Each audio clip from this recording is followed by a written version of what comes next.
जादुई सुनहरा शहर। गोपी अपनी माँ देवकी के साथ एक छोटे से गांव में रहा करती थी। देवकी बहुत गरीब थी और बीमार भी। ऐसी ही एक रोज देवकी की तबीयत कुछ ज्यादा ही खराब हो जाती है और देवकी अपनी बेटी गोपी से बोलती है, बेटा, मुझे लगता है मेरे जाने का समय आ गया है। मैं तुझे बड़ा होते हुए नहीं देख पाऊंगी। मुझे लगता है तेरे बाबूजी को मेरी कुछ ज्यादा ही जरूरत है, इसलिए शायद मैं तुझे छोड़कर तेरे बाबूजी के पास ऊपर आसमान में जा रही हूँ। तू अपना ध्यान रखना मेरी बच्ची। माँ, आप ऐसा मत बोलिए। अगर आप मुझे छोड़कर चली जाओगी तो मेरा ख्याल कौन रखेगा माँ? गोपी, मेरी बच्ची, तुझे अब तेरा ख्याल खुद ही रखना होगा। मैं भगवान के पास जाकर उनसे बोलूंगी कि वो तुझे कभी भी दुखी ना रखे। अगर तू यहाँ दुखी रहेगी तो मैं भी तेरे बाबूजी के पास वहाँ आसमान में दुखी ही रहूंगी। नहीं माँ, मैं तुम्हें खुद से दूर नहीं जाने दूंगी। मैं अभी डॉक्टर को बुलाकर लेकर आती हूँ माँ। इतना बोलकर गोपी वहाँ से झट से भागती हुई डॉक्टर को बुलाने के लिए जाती है। गोपी अपने साथ डॉक्टर को लेकर आती है, किंतु डॉक्टर और गोपी जब तक घर आते हैं तब तक देवकी मर चुकी होती है और डॉक्टर देवकी की नब्ज चेक करके बोलते हैं, गोपी, तुमने मुझे यहाँ बुलाने में थोड़ी देर कर दी। अब तुम्हारी माँ नहीं रही। गोपी रोते हुए बोलती है, आप तो डॉक्टर है ना, आप तो इंसानों को ठीक कर देते हैं। मेरी माँ को भी ठीक कर दो ना। मेरा इस दुनिया में मेरी माँ के अलावा और कोई नहीं है। बेटा गोपी, अब मैं कुछ नहीं कर सकता। इतना बोलकर डॉक्टर वहाँ से चला जाता है, जिसके बाद गोपी अपनी माँ के मृत शरीर को पकड़कर खूब रोती है। ऐसे ही कई दिन बीत जाते हैं, लेकिन गोपी अपनी माँ को नहीं भूल पाती। अब गोपी के पास उसकी देखभाल करने के लिए कोई नहीं था।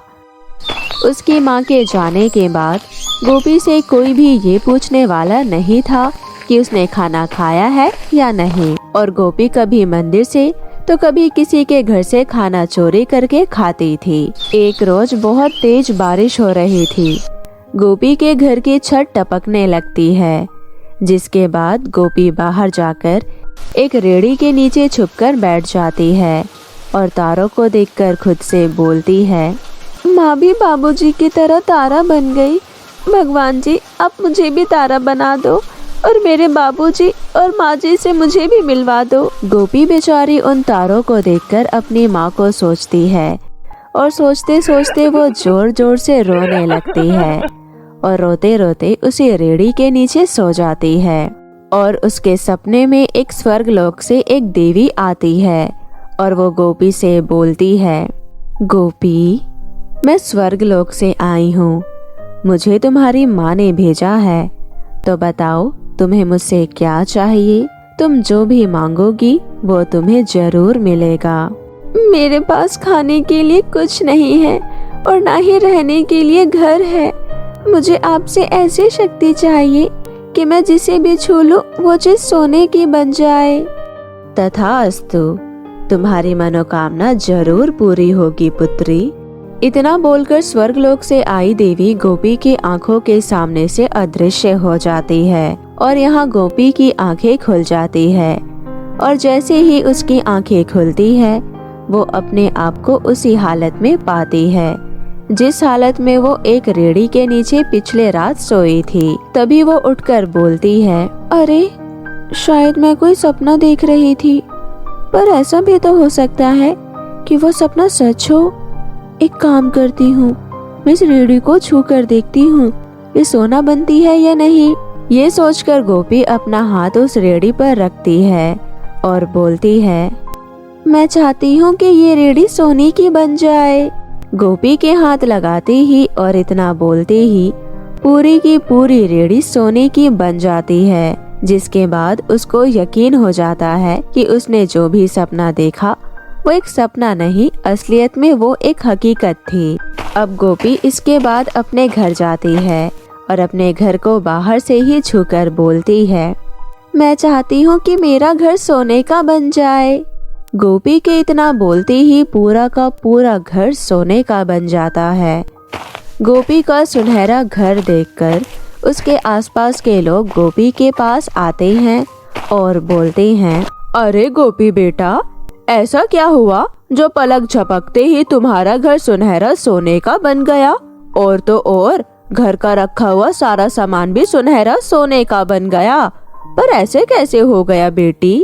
काकी, मुझे मेरी माँ की वजह से ये वरदान मिला है कि मैं किसी भी चीज को छूकर ये बोल दूं कि ये चीज सुनहरी सोने की बन जाए तो वो अवश्य हो जाता है। अब मुझे किसी की भी जरूरत नहीं है। गोपी बेटा, तुम्हें ऐसा नहीं लगता कि तुम इस गांव में रहती हो और तुम्हारे पास इतना अच्छा वरदान है, तो उस वरदान का सबको कोई ना कोई फायदा होना चाहिए। कैसा फायदा काकी?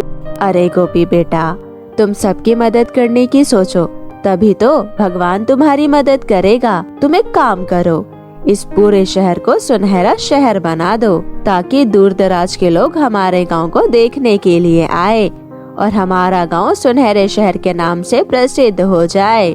गांव वालों की बातों में आकर गोपी बिल्कुल ऐसा ही करती है और वो गांव की जमीन पर हाथ रखकर बोलती है, मैं ऐसा चाहती हूँ कि मेरा पूरा गांव सुनहरा सोने का बन जाए और मेरे गांव के किसी भी व्यक्ति को सोने की कभी भी कोई कमी ना हो और दूर दराज के लोग हमारे सुनहरे गांव को देखने के लिए आए। गोपी के इतना बोलते ही गांव की हर एक चीज सुनहरी बन जाती है। मिट्टी के साथ साथ घर, बर्तन, बिस्तर और तो और वहाँ के नल से निकलने वाला पानी भी सुनहरा हो जाता है। सब कुछ सोने में तब्दील हो जाता है। जब ये सब कुछ गांव वाले देखते हैं तो उन लोगों की आंखें और मुंह दोनों ही खुले रह जाते हैं। तभी गांव की एक बूढ़ी औरत गोपी के पास आकर बोलती है, गोपी बेटा, तुम्हें ये वरदान तुम्हारे लिए मिला था ताकि तुम इस वरदान से गरीब और जरूरतमंद की मदद कर सको, पर तुमने इन गांव वालों की बातों में आकर इस गांव को एक सुनहरा शहर बना दिया। पगली, ये गांव वाले सब भूल गए हैं कि खाना पीना और कमाना इन सोना चांदी से ज्यादा बढ़कर होते हैं। देखो, अब गांव में एक भी बूंद पानी नहीं है, अब इंसान क्या पिएगा? इसलिए मेरी बच्ची, मैं ये चाहती हूँ कि तुम इस शहर को ठीक कर दो। पर ये अब मेरे बस में नहीं है दादी, अब मैं क्या करूँ? ऐसे तो सब लोग मर जाएंगे। ये बोलकर गोपी बहुत रोने लगती है और बूढ़ी औरत से बोलने लगती है, मुझे तो बस प्यार चाहिए था, पता नहीं मुझे वो प्यार कब मिलेगा। ऐसे तो मेरे गांव वाले भी एक एक करके प्यासे मर जाएंगे। अब मैं इन सब की जान कैसे बचाऊं? मुझे नहीं चाहिए वरदान। गोपी के इतना बोलते ही वो बूढ़ी औरत स्वर्गलोक की देवी बन जाती है और बोलती है, गोपी, मैं तुम्हें जो समझाना चाहती थी और जिस मकसद से मैं यहाँ आई थी, मेरा वो काम पूरा हो गया और अब मैं तुम्हारे कहने पर ही तुमसे अपना ये वरदान वापस लेती हूँ और तुम्हें हमेशा खुश और आगे बढ़ने का आशीर्वाद देती हूँ। अब तुम जहाँ भी जाओगी वहाँ तुम्हें तरक्की, खुशियाँ, साथ ही बेशुमार प्यार मिलेगा।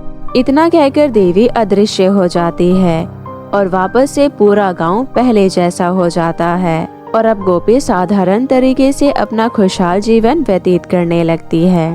तो मेरे प्यारे दोस्तों, कैसी लगी आपको मेरी ये कहानी? मुझे कमेंट करके ज़रूर बताएं और इसे अपने दोस्तों के साथ भी शेयर करें।